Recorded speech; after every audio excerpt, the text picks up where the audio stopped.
Hello friends, అందరికీ నమస్కారం. Welcome back to our channel. మన ఆంధ్రప్రదేశ్ రాష్ట్రంలో 2026 నూతన సంవత్సరం జనవరి నెల 1వ తారీఖు నుంచి 31వ తారీఖు లోపల విడుదల అయ్యేటువంటి పథకాల గురించి వన్ బై వన్ ఈ వీడియోలో డిస్కస్ చేసుకుందాము.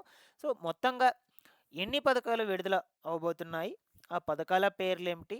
ఏ తేదీన ఏ పథకాన్ని విడుదల చేయబోతున్నారు? సో, వాటి ద్వారా మీకు ఏమేమి లబ్ధి చేకూరుతుంది? అందులో ఏవైనా కొత్త పథకాలు ఉన్నాయా? సో, కొత్త పథకాలు ఉన్నట్లయితే వాటికి ఎలా దరఖాస్తులు పెట్టుకోవాలి? ఎప్పటి నుంచి పెట్టుకోవాలి? కావలసినటువంటి డాక్యుమెంట్స్ అనేటివి ఏమిటి? ఈ వివరాలన్నిటి గురించి మీకు క్లియర్‌గా చెప్తాను. తప్పకుండా వీడియోనైతే ఎండ్ వరకు చూడండి. సో, మీకు గనుక నేను చెప్పేటువంటి విధానం నచ్చినట్టయితే లైక్ చేసి అందరికీ కూడా షేర్ చేయండి. ఫస్ట్ టైం ఛానల్‌ని చూసేటువంటి వాళ్ళందరూ కూడా ఛానల్‌ని సబ్స్క్రైబ్ చేసుకొని పక్కనే ఉన్నటువంటి బెల్ ఐకాన్ క్లిక్ చేసి ఆన్‌లో అయితే పెట్టుకోండి. ఒకసారి టెలిగ్రామ్ ఛానల్‌ని కూడా విజిట్ చేయండి. అందులో కూడా జాయిన్ అయితే అవ్వండి. మనకు ఈ పథకాలకు సంబంధించి యూజ్ అయ్యే ఇన్ఫర్మేషన్ అప్డేట్ అయితే చేస్తూ ఉంటాను. డిస్క్రిప్షన్‌లో అయితే లింక్ పెట్టున్నాను. ఒకసారి చెక్‌ఔట్ చేసేయండి. లేట్ చేయకుండా టాపిక్‌లో గనుక వచ్చేసినట్లయితే మనకు రేపు 2026 కొత్త సంవత్సరం జనవరి నెలలో మొత్తంగా ఎన్ని పథకాలు విడుదల కాబోతున్నాయి అనే వివరాల గురించి తెలుసుకుందామండి. ఓకేనా? సో, ఇక ప్రతి నెల కూడా మొదటి తారీఖున వస్తుందంటే మాక్సిమం అందరికీ గుర్తుకు వచ్చేది సామాజిక భద్రత పెన్షన్లు. ఓకేనా? సో, ప్రతి నెల కూడా 1, 2 తారీఖుల్లో మనకు పెన్షన్లు పంపిణీ జరుగుతుంది. ఈసారి 1 తారీఖు బదులుగా ఈ నెల 31 తారీఖుని ఈ పెన్షన్ల పంపిణీ జరగబోతుంది. ఆ రోజు ఉదయం గ్రామ వార్డు సచివాలయం అధికారులు ఉదయం 7 గంటల నుంచే ఈ పంపిణీని మొదలుపెడతారు. మీ ఇంటి దగ్గరికే వచ్చి మీ దగ్గర ఫేస్ స్కాన్ తీసుకొని పెన్షన్ డబ్బులు ఇవ్వటం జరుగుతుంది. అది కూడా అర్హులైనటువంటి వాళ్ళకి మాత్రమే. వృద్ధులకు వచ్చేసి రూ. 4,000, దివ్యాంగులు, వికలాంగులకు వచ్చేసి రూ. 6,000. దాని తర్వాత ఈ డిఎంహెచ్ఓ మెడికల్ పెన్షన్స్‌కు సంబంధించి రూ. 15,000 అయితే ఇస్తారనమాట. అది కూడా అర్హులైనటువంటి వాళ్ళకి మాత్రమే. అయితే మనకు ఈ 31 తారీఖున ఉదయం నుంచి సాయంత్రం వరకు పెన్షన్స్ పంపిణీ జరుగుతుంది. ఇన్ కేస్ మీరు గనక ఆ రోజు సో, అనుకోని కారణాల చేత రాలేకుండా పెన్షన్స్ తీసుకోకపోయినట్లయితే నో ప్రాబ్లమ్. మళ్ళా మనకు 2వ తారీఖున పెన్షన్ల పంపిణీ కూడా ఉంటుంది. ఆ రోజు కూడా పెన్షన్స్ ఇస్తారు. ఎందుకంటే 1 తారీఖున మనకు ఈ ఆప్షనల్ హాలిడే కాబట్టి ఈ జనవరి 1కి. సో, అందువల్ల గ్రామ వార్డు సచివాలయంకు ఆ రోజు హాలిడే. అందువల్ల ఆ రోజు పంపిణీ చేయరు. దాని తర్వాత మీకు 2వ తారీఖున రిమైనింగ్ వాళ్ళు ఎవరైనా తీసుకోకుండా ఉన్నట్లయితే ఆ రోజు గ్రామ వార్డు సచివాలయం దగ్గరికి వెళ్తే వాళ్ళైతే ఇస్తారు అక్కడ. ఓకేనా?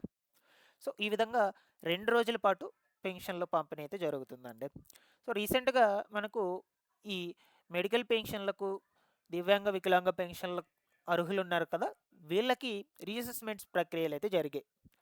అప్పుడు వాళ్ళకి నోటీసులు జారీ చేయడము, నోటీసులో జారీ చేసిన ప్రకారం వాళ్ళు వెళ్లి వెరిఫికేషన్‌కి అటెండ్ అవ్వడము, వెరిఫికేషన్‌కి అటెండ్ అయ్యాక వాళ్ళకి కొత్త సదరం సర్టిఫికేట్స్ రావడము, ఈ ప్రక్రియలైతే జరిగాయన్నమాట. సో, అప్పుడు కొత్త సదరం సర్టిఫికేట్ వచ్చుంటుంది కదా! ఆ సదరం సర్టిఫికేట్‌లో ఎంత పర్సెంటేజ్ అయితే ఉంటుందో, ఆ పర్సెంటేజ్‌ని బేస్ చేసుకొనే పెన్షన్ రకాన్ని డిసైడ్ చేస్తారు. ఫర్ ఎగ్జాంపుల్‌గా 40% నుంచి 85% మధ్యలో ఉన్నట్లయితే వీళ్ళకి వికలాంగ పెన్షన్ వస్తుంది. రూ. 6,000 పెన్షన్. లేదు మీకు 85% పైన గాని ఉన్నట్లయితే 100-85 ఓకేనా? మీకు అప్పుడు ఏ పెన్షన్ వస్తుంది అంటే ఈ మెడికల్ పెన్షన్ రూ. 15,000 డిఎంహెచ్ఓ పెన్షన్ అయితే వస్తుంది. ఇలా మీకు పెన్షన్ రకాన్ని మీ సదరం సర్టిఫికేట్‌లో వచ్చినటువంటి పెన్షన్ పర్సెంటేజ్‌ని బట్టి అయితే డిసైడ్ చేస్తారండి. ఇది మాత్రం పక్కా. దీంతో పాటుగా చాలా వరకు అప్పీల్ పెట్టుకున్నారు. రీఅసెస్మెంట్స్‌కి వెళ్ళినా కూడా అప్పీల్ అయితే పెట్టుకోనున్నారు. అయితే అప్పీల్ పెట్టుకున్నటువంటి వాళ్ళకు రేపు జనవరి నెలకు సంబంధించిన పెన్షన్‌ల పంపిణీ చేస్తారా లేదా అంటే ఖచ్చితంగా పంపిణీ చేస్తారు. ఎందుకంటే ఆల్రెడీ గత నెలలో పంపిణీ చేశారు. ఈ డిసెంబర్ నెలకు సంబంధించి. కాబట్టి జనవరి నెలకు సంబంధించి కూడా పంపిణీ చేస్తారు ఖచ్చితంగా.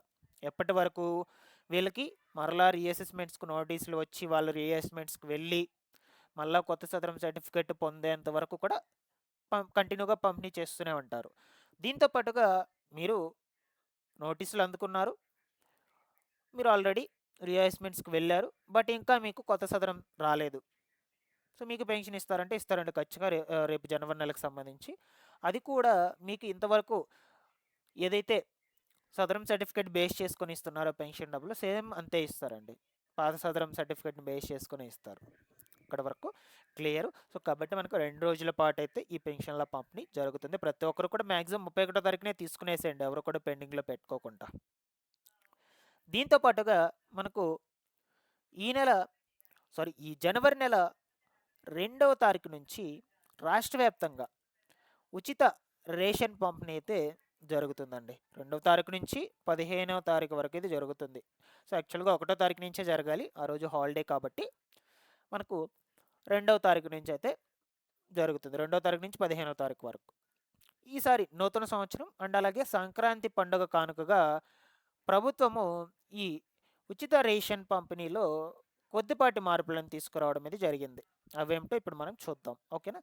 రేషన్ షాపుల్లో కొత్తగా బియ్యంతో పాటుగా జొన్నలు, గోధుమ పిండి, త్వరలో రాగులు కూడా రాష్ట్ర వ్యాప్తంగా పంపిణీ అయితే చేయబోతున్నట్లు చెప్తూ ఉన్నారు. సో ఇక ప్రస్తుతం ఇచ్చేటువంటి బియ్యం కోటాలో 3 నుంచి 5 కిలోలు తగ్గింపు చేసుకొని వాటికి బదులుగా జొన్నలైతే పంపిణీ చేస్తారట. సో అది కూడా మీ యొక్క అంగీకారంతోనే, మీకు వద్దు అనుకుంటే బియ్యమే తీసుకెళ్ళిపోవచ్చు, నో ప్రాబ్లం. దీంతో పాటుగా గోధుమ పిండికి భారీ రాయితీ అయితే కల్పిస్తూ ఉన్నారు రేషన్ షాపుల్లో. యాక్చువల్గా మార్కెట్ ధర 64 రూపాయలు. సో బట్ మనకు రేషన్ షాపుల్లో 16 రూపాయలకు మాత్రమే ఇస్తున్నారు కిలో. అది కూడా ఒక రేషన్ కార్డుకి 1 కిలో ప్యాకెట్ మాత్రమే తీసుకోవాల్సి అయితే ఉంటుంది.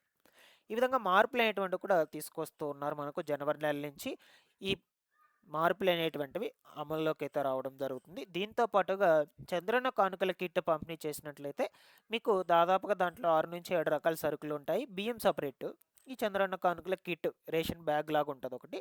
ఆ బ్యాగ్లో మీకు ఈ సరుకులన్నీ కూడా అమర్చి ఇవ్వడం జరుగుతుంది. ఒకవేళ ఇస్తే మీకు 6 నుంచి 7 రకాల సరుకులు వస్తాయండి. చక్కెర కావచ్చు, కందిపప్పు, నెక్స్ట్ వంట నూనె, దాని తర్వాత బెల్లము, నెయ్యి, అలాగే సబ్బులు, షాంపులు. సో ఈ విధంగా సరుకులు అనేటువంటివన్నింటినీ కూడా వాటిలో అమర్చి ఇస్తారనమాట. అది కూడా ఇస్తే కన్ఫర్మ్గా అయితే ఇంకా మనకు అప్డేట్ రాలేదు, ఓకేనా. ఇవన్నీ ఎవరికి ఇస్తారంటే, ఓకేనా, బియ్యం కార్డు ఉన్నటువంటి కుటుంబ సభ్యులు ఎవరైతే ఉంటారో వాళ్ళకు మాత్రమే ఇస్తారండి. పేద మరియు అర్హుల కుటుంబాలకు మాత్రమే. ప్రభుత్వ ఉద్యోగులు, పెన్షనర్లకు మామూలుగా ఇవ్వరు. వీళ్ళైతే అనర్హులు అనమాట. ఎందుకంటే వీరు గవర్నమెంట్ ఎంప్లాయీస్, గవర్నమెంట్ నుంచి పెన్షన్ పొందేటువంటి వాళ్ళు కాబట్టి. సో ఇక్కడ వరకు ఈ ఫ్రీ రేషన్కి సంబంధించి కూడా క్లియర్. సో ఇది ఒక పథకంగా చెప్పుకోవచ్చు. ప్రతి ఒక్కరు కూడా రేషన్ తీసుకోండి. ముందు రోజుల్లో చంద్రన్న కానుకలు పంపిణీ చేస్తాము అని చెప్పినా నేను మీకు అప్డేట్ అయితే అందజేస్తూనే ఉంటాను గైస్. అలాగే మనకు రేపు నెలలోనే కొత్త పెన్షన్లకు అవకాశం అయితే కల్పించబోతున్నారండి. సో అది ఎవరికి, ఏంటి, ఎప్పటి నుంచి కల్పిస్తున్నారు అనే వివరాల గురించి బ్రీఫ్గా తెలుసుకునేద్దాం. సో మనకు రాష్ట్రంలో ఎవరైతే ఉన్నారో ఈ దీర్ఘకాలిక వ్యాధిగ్రస్తులు కావచ్చు, క్యాన్సర్ రోగులు, వికలాంగులు, వీళ్ళు ఆర్థిక సహాయం కోసం ప్రభుత్వము ముందస్తుగా వీళ్ళకే ప్రాధాన్యత ఇస్తూ కొత్త పెన్షన్లకు అప్లికేషన్స్ పెట్టుకోమని చెప్తూ ఉన్నారు. మనకు ఇంకా ప్రొసీడింగ్స్ జారీ చేయలేదు, జారీ చేస్తారు, ఓకేనా. సో మనకు ఈ మంత్రులతో, కలెక్టర్లతో జరిగినటువంటి సదస్సులో ముఖ్యమంత్రి నారా చంద్రబాబు నాయుడు గారు వీళ్ళందరితో కూడా డిస్కస్ చేసి తొలి ప్రాధాన్యత వీళ్ళకి ఇవ్వాలని నిర్ణయం తీసుకున్నారు. వీళ్ళకి జనవరి నెలలో దరఖాస్తుల ప్రక్రియ మొదలవుతుంది ఖచ్చితంగా. జనవరి మొదటి వారంలో అయినా, రెండో వారంలో అయినా. సో దాని తర్వాత దరఖాస్తులు పెట్టుకుంటే అర్హుల అనర్హుల జాబితాలను గుర్తించి ఫిబ్రవరి నెల నుంచి అయినా పెన్షన్లు ఇవ్వచ్చు, లేదు లేట్ అయినట్లయితే మార్చి నెల నుంచి అయినా ఇవ్వచ్చు అనమాట. మీరు ఈ పెన్షన్లకు దరఖాస్తులు పెట్టుకోవాలనుకుంటే నేను ఏ కేటగిరీస్ చెప్పానో ఆ కేటగిరీస్ వాళ్ళు ఖచ్చితంగా మీ దగ్గర ఈ డాక్యుమెంట్స్ ఉండాలి, రెడీగా పెట్టుకోండి. ఒక సెకండ్, ఇక్కడ చూడొచ్చు అప్లికేషన్ ఫామ్. యాక్చువల్గా ఇది గ్రామ వార్డ్ సచివాలయంలోనే ఇస్తారు. Aadhaar card, ration card, caste certificate, income certificate, Sadaram certificate వచ్చేసి వికలాంగులకు, మెడికల్ సర్టిఫికేట్ వచ్చేసి క్యాన్సర్ రోగులకు, దీర్ఘకాలిక వ్యాధిగ్రస్తులకు కంపల్సరీ ఉండాలి. ఇది మెడికల్ సర్టిఫికేట్ ఇలా ఉంటుందన్నమాట, ఓకేనా. సో ఇవన్నీ కూడా రెడీగా పెట్టుకోనండి. రిలీజ్ అయినప్పుడు వెంటనే నేను మీకు అప్డేట్ అయితే అందజేస్తూనే ఉంటాను. నోటిఫికేషన్స్ వచ్చిన వెంటనే, నో ప్రాబ్లం, మీరు ఎవరు కూడా టెన్షన్ పడాల్సిన అవసరం లేదు. వీటితో పాటుగా మహిళలకు మరొక 2 కొత్త పథకాలు కూడా రాబోతున్నాయి. ఎన్టీఆర్ విద్యాలక్ష్మి పథకం, ఎన్టీఆర్ కళ్యాణ లక్ష్మి పథకం. సో ఇవి కూడా మనకు సంక్రాంతి పండుగ కానుకగా మహిళలకు అయితే అందిస్తున్నామని చెప్తూ ఉన్నారు గైస్. నేను మీకు చెప్తాను, అప్డేట్ అయితే అందజేస్తూనే ఉంటాను ఈ పథకాలకు సంబంధించి కూడా. Thanks for watching this one.